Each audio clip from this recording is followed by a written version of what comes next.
नमस्कार दोस्तों, मैं सत्य मिश्रा आप सभी का टेक लर्नर्स के यूट्यूब चैनल पे स्वागत और अभिनंदन करता हूं। दोस्तों आज ईवीएस का जिसको पर्यावरण अध्ययन बोलते हैं उसका प्रैक्टिस सेट नंबर 3 है, जो कि आपके सीटेट एग्जाम के दृष्टि से दोस्तों महत्वपूर्ण तो है ही। उसके अलावा ईवीएस से रिलेटेड दोस्तों जिस भी परीक्षा में प्रश्न पूछे जाते हैं उसके लिए भी महत्वपूर्ण है। कह सकते हैं कि बीपीएससी के जो एग्जाम होने वाला दोस्तों बीपीएससी शिक्षक भर्ती, उसके लिए जो ईवीएस या पर्यावरण से जो प्रश्न पूछा जाएगा उसके लिए भी बहुत ही ज़्यादा महत्वपूर्ण क्लास है। दोस्तों आपको एक काम करना है, सिर्फ वीडियो को शेयर करना है और चैनल को सब्सक्राइब करना है और मेरे द्वारा डाले गए प्रत्येक वीडियो का नोटिफिकेशन आपको मिलता रहेगा। दोस्तों चलिए स्टार्ट करते हैं आज की क्लास का पहला प्रश्न। रेत के टीले कहाँ पाए जाते हैं? दोस्तों प्रश्न नंबर 1 है, पूछ रहा है कि रेत का जो टीला होता है वो कहाँ पाया जाता है? अफगानिस्तान, इंग्लैंड में, उज्बेकिस्तान में, बांग्लादेश, बर्लिन या राजस्थान, आबू धाबी या अफगानिस्तान। दोस्तों आपको बता दें इस प्रश्न का जो राइट जवाब है कि रेत के टीले कहाँ पाए जाते हैं, तो रेत का जो टीला है वो आबू धाबी और अफगानिस्तान में पाए जाते हैं। इस प्रश्न का राइट जवाब ऑप्शन नंबर 4 होगा। चलिए दोस्तों अगले प्रश्न पे, सभी प्रश्न महत्वपूर्ण। दोस्तों एक बार फिर से मैं बता देना चाहता हूं कि जो भी प्रश्न हैं सभी प्रश्न आपकी परीक्षा के दृष्टि से महत्वपूर्ण हैं। तो प्रश्न संख्या 2 क्या है कि निम्नलिखित में से भारत का राष्ट्रीय पक्षी कौन सा है? भारत का राष्ट्रीय पक्षी कौन सा है? मोर, दूधराज, कौवा या फाख्ता?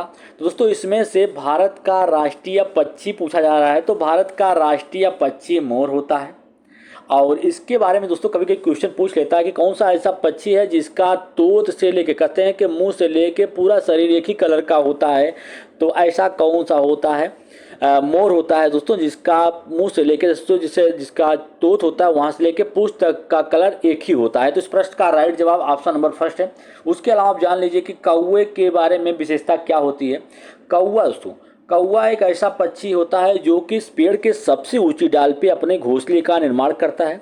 और घोंसले का निर्माण पक्षी क्यों करते हैं, प्रश्न वो होता है भी कि घोंसले का निर्माण पक्षी इसलिए करते हैं ताकि वे वहाँ पे रह सकें और अपने बच्चे या अंडे को वहाँ पे जन्म दे सकें, ठीक है, और उनकी देखरेख कर सकें। अब पाखता क्या होता है? ये भी एक प्रकार का पक्षी होता है जो कि अपना घोंसला जो होता है पहाड़ियों या कह सकते हैं कि पर्वतों के बीच में अपने घोंसले का निर्माण करता है, ठीक है। और एक पक्षी दोस्तों मैना, इसके बारे में आप जान लीजिए कि मैना क्या होता है। कभी प्रश्न पूछ लेता है कौन सा ऐसा पक्षी है जो कि झटके से अपनी गर्दन को आगे पीछे करता है, तो झटके से अपनी गर्दन जो आगे पीछे करता है वो मैना होता है। और दोस्तों जान लीजिए कि उल्लू, उल्लू से भी प्रश्न आपकी परीक्षा में पूछाता है। उल्लू क्या होता है? उल्लू एक ऐसा पक्षी है जो कि अपनी गर्दन को काफ़ी हद तक मोड़ सकता है या कह सकते हैं काफ़ी हद तक अपनी गर्दन को घुमा सकता है, और उसकी जो आँखों की बनावट होती है मनुष्य की आँखों के समान होती है। चलिए दोस्तों अगले प्रश्न पर चलते हैं। प्रश्न संख्या 3 है, कह रहा है कि निम्नलिखित में से कौन पदार्थ जल में घुलनशील है? दोस्तों बहुत ही अच्छा प्रश्न है कि कह रहा है कि निम्नलिखित में से कौन सा पदार्थ ऐसा है जो कि जल में घुलनशील है?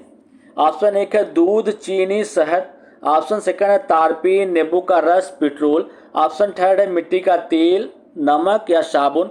ऑप्शन 4 है चीनी, सिरका, नमक। दोस्तों आपको बता दें कि कौन से ऐसे पदार्थ हैं जो कि जल में घुलनशील हैं, तो चीनी, सिरका, नमक सभी क्या होते हैं?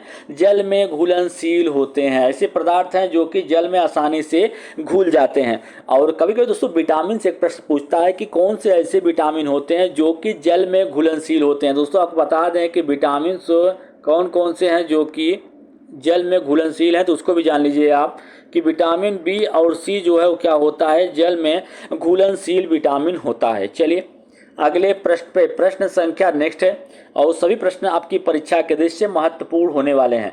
निम्नलिखित में से हमारे देश के कौन से राज्य में व्यक्ति नारियल के तेल में पकाई गई समुद्री मछली खाना सबसे अधिक पसंद करते हैं? दोस्तों बहुत ही अच्छा प्रश्न है, हमें लगभग आपके सीटेट परीक्षा में देखने के लिए मिलता है। दोस्तों निम्नलिखित में से हमारे देश के कौन से राज्य में व्यक्ति नारियल के तेल में पकी हुई मछली खाना पसंद करते हैं? तो गोवा है दोस्तों, जहाँ पे नारियल के तेल में पकी हुई मछली खाना पसंद करते हैं गोवा के लोग होते हैं, ठीक है। और जम्मू कश्मीर के लोग, जम्मू कश्मीर के लोग जो होते हैं वो सरसों के तेल में पकी हुई मछली खाना पसंद करते हैं। किसमें? सरसों के तेल में पकी हुई मछली खाना पसंद करते हैं। कभी कभी दोस्तों पूछ लेता है कि मधुबनी पेंटिंग बिहार से रिलेटेड, दोस्तों बिहार से मधुबनी पेंटिंग जो है वो कहाँ से संबंधित है? मधुबनी पेंटिंग जो है वो बिहार से संबंधित है और मधुबनी पेंटिंग बनाने के लिए चावल के रंगीन घोल का इस्तेमाल किया जाता है। चलिए आगे चलते हैं प्रश्न संख्या नेक्स्ट पे। नेक्स्ट प्रश्न है कि किस राज्य में झूम कृषि की प्रथा सामान्य है?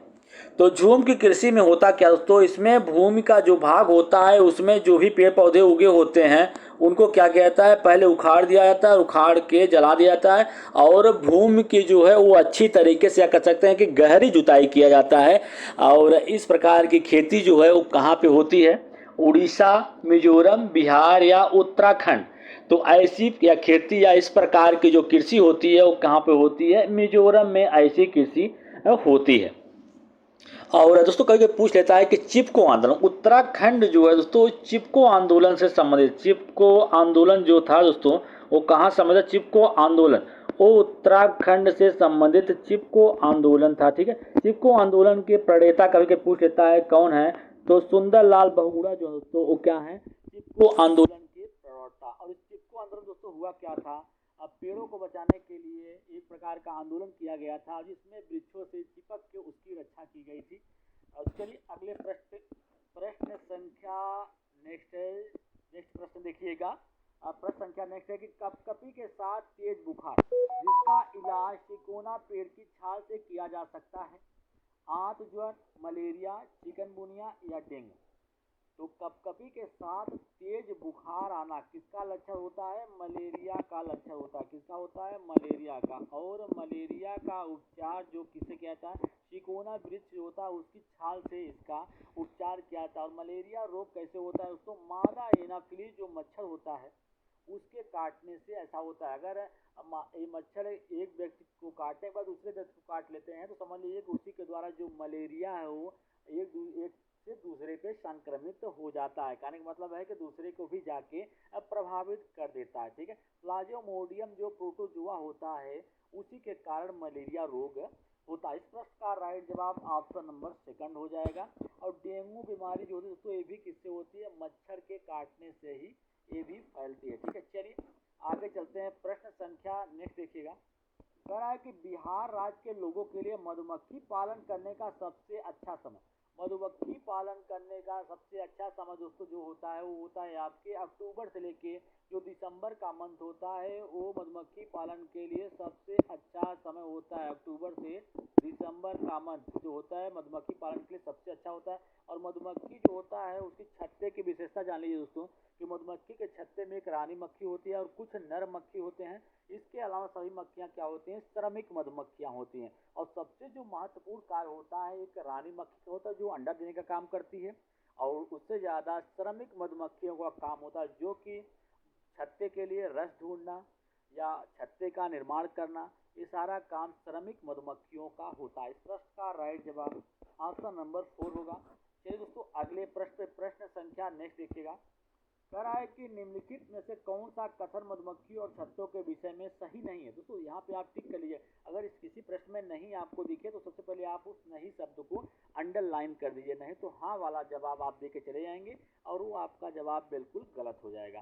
तो नर मधुमक्खी छत्तों के लिए बहुत महत्वपूर्ण है। छत्तों में अधिकांश मधुमक्खियां श्रमिक मधुमक्खियां होती हैं। छत्ते में कुछ ही नर मक्खियां होती हैं। प्रत्येक छत्ते में एक रानी मधुमक्खी होती है और जो अंडे देती है। दोस्तों आपको बता दें कि नर मधुमक्खियां छत्तों के लिए बहुत ही महत्वपूर्ण होती है दोस्तों, गलत बात है। ठीक है, और इसके अलावा जो भी बच्चे हैं छत्ते में अधिकांश मधुमक्खियां श्रमिक मधुमक्खियां होती हैं, बिल्कुल सही है। सारा काम यही करती हैं, रस से लेके मधुमक्खी के छत्ते के निर्माण तक सारा काम इनके द्वारा होता है। छत्ते में कुछ नर मक्खियां होती हैं दोस्तों, ठीक है, कुछ नर मक्खियां होती हैं जो कि ठीक है, और प्रत्येक छत्ते में एक रानी मधुमक्खी होती है और उसी का काम क्या होता है? अंडे देने का काम होता है। तो तीनों क्या हो गए? सही हो गए। बच्चा एक ऑप्शन नंबर फर्स्ट है वही सही कथन है नहीं है। चलिए दोस्तों अगले प्रश्न पे चलते हैं। प्रश्न संख्या नेक्स्ट है। कह रहा है कि मृत सागर क्या है? एक समुद्र जिसका जल वेशिला है, एक समुद्र जो सभी महासागरों और समुद्रों में सबसे अधिक खारा है। एक समुद्र जिसमें उच्च और निम्न ज्वार बहुत बार आते हैं। एक समुद्र जिसमें जहाजों का चलना खतरनाक है। मृत सागर ऐसे सागर होते हैं जिसमें जो कह सकते हैं कि जो सभी समुद्र या महासागरों से भी ज्यादा क्या होता है, खारा होता है। इस प्रश्न का राइट जवाब ऑप्शन नंबर सेकंड हो गया। चलिए दोस्तों आगे चलते हैं। प्रश्न संख्या नेक्स्ट है, कह रहा है कि रोनाल्ड रॉस को 1902 में चिकित्सा के क्षेत्र में नोबेल पुरस्कार से या सम्मानित किया गया था या नोबेल पुरस्कार दिया गया था। तो रोनाल्ड रॉस के द्वारा ऐसा क्या किया गया था जिसके लिए इन्हें चिकित्सा के क्षेत्र में नोबेल पुरस्कार से सम्मानित किया गया था? डेंगू मच्छर से फैलता है, मलेरिया मच्छर से फैलता है, चिकनगुनिया मच्छर से फैलता है, प्लेग बिच्छुओं से फैलता है। दोस्तों इन्होंने शोध किया था कि जो मच्छर होता है, मलेरिया जो बीमारी होती है वो मच्छरों के काटने से होती है। इस खोज के लिए दोस्तों इनको क्या दिया गया था, इनको नोबेल पुरस्कार से सम्मानित किया गया था। सन कौन सा था? 1902 में। तो इस प्रश्न का राइट जवाब ऑप्शन नंबर सेकंड हो जाएगा दोस्तों। चलिए, और मलेरिया मच्छर जो होते हैं, जो मादा एनाफिलीज या मादा एनाफिलीज जो मच्छर होता है दोस्तों, उसको काटने से मलेरिया रोग होता है। चलिए अगले प्रश्न पे, प्रश्न संख्या नेक्स्ट देखिएगा, कह रहा है कि सरिस्का टाइगर रिजर्व कहाँ पे स्थित है? Sariska tiger reserve Rajasthan, Gujarat, Haryana, Karnataka. तो सरिस्का राष्ट्रीय उद्यान कहाँ पे अवस्थित है या टाइगर रिजर्व कहाँ पे स्थित है? तो राजस्थान में अवस्थित है। चलिए अगले प्रश्न पे, प्रश्न संख्या नेक्स्ट देखिएगा, कह रहा है कि 3 खाद्य पदार्थों का ऐसा समूह कौन सा है जिसमें प्रत्येक सदस्य में लौह तत्व जो है प्रचुर मात्रा में पाया जाता है? दोस्तों कोई है, किसी को एनीमिया रोग है, जो लौह तत्व की कमी के कारण एनीमिया रोग होता है दोस्तों, और डॉक्टर कौन सी दवा या कौन से खाद्य पदार्थों के सेवन करने के लिए कहेंगे जिसमें प्रचुर मात्रा में लौह तत्व पाए जाते हैं? ऑप्शन एक है पालक, गुड़, आंवला। पालक, आंवला, टमाटर, गुड़, बंद गोभी या आंवला, पालक, प्याज, टमाटर। तो पालक, गुड़ और आंवला जो दोस्तों इसमें जो होता है, आपको बता दें कि इसमें लौह तत्व जो होता है प्रचुर मात्रा में पाया जाता है। चलिए अगले प्रश्न पे, प्रश्न संख्या नेक्स्ट है कि भारी वर्षा वाले क्षेत्रों में, जैसे यहाँ पे असम दे रखा है, रहने वाले ग्रामीण लोगों को अपने घर किस प्रकार के बनाने चाहिए? बांस के घर या बांस के खंभों पर ढालू छत वाले घर, मिट्टी और फूस के बने घर, सपाट छतों वाले लकड़ी के घर। तो भारी वर्षा वाले क्षेत्रों पे, जहाँ पे भारी वर्षा होती है, जैसे क्षेत्र बताया गया है कि असम में, वहाँ पे लोग अपने घर को किस प्रकार से बनाएंगे?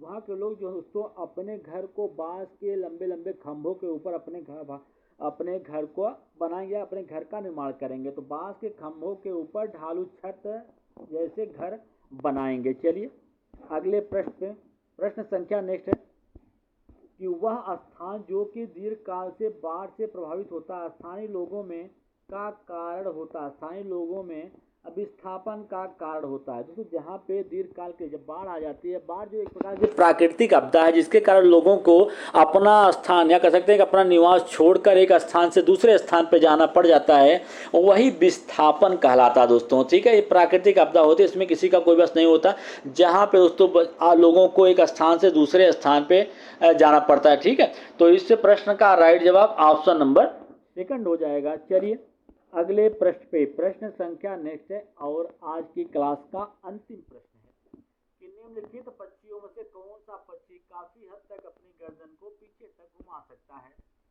और यहाँ पे दोस्तों कौन सा पक्षी जो काफी हद तक अपनी गर्दन को पीछे घुमा सकता है? तो जान लीजिए कि काफी हद तक पीछे घुमाने वाला कौन सा होता है? उल्लू होता है। कभी कभी दोस्तों आप एक चीज देखेंगे कि जो पक्षी होते हैं भैंस या किसी अन्य जानवर के पीठ पे बैठ के इधर उधर घूमते रहते हैं, आपको लगता है कि वो सैर कर रहे हैं, लेकिन दोस्तों सैर नहीं करते रहते हैं। उनका एक प्रकार से सहजीवी संबंध होता है, जिस कारण से कौवा, बत्तख के सभी जाके जानवरों के ऊपर बैठते हैं। तो इस प्रश्न का जो राइट जवाब है ऑप्शन नंबर सेकंड है दोस्तों।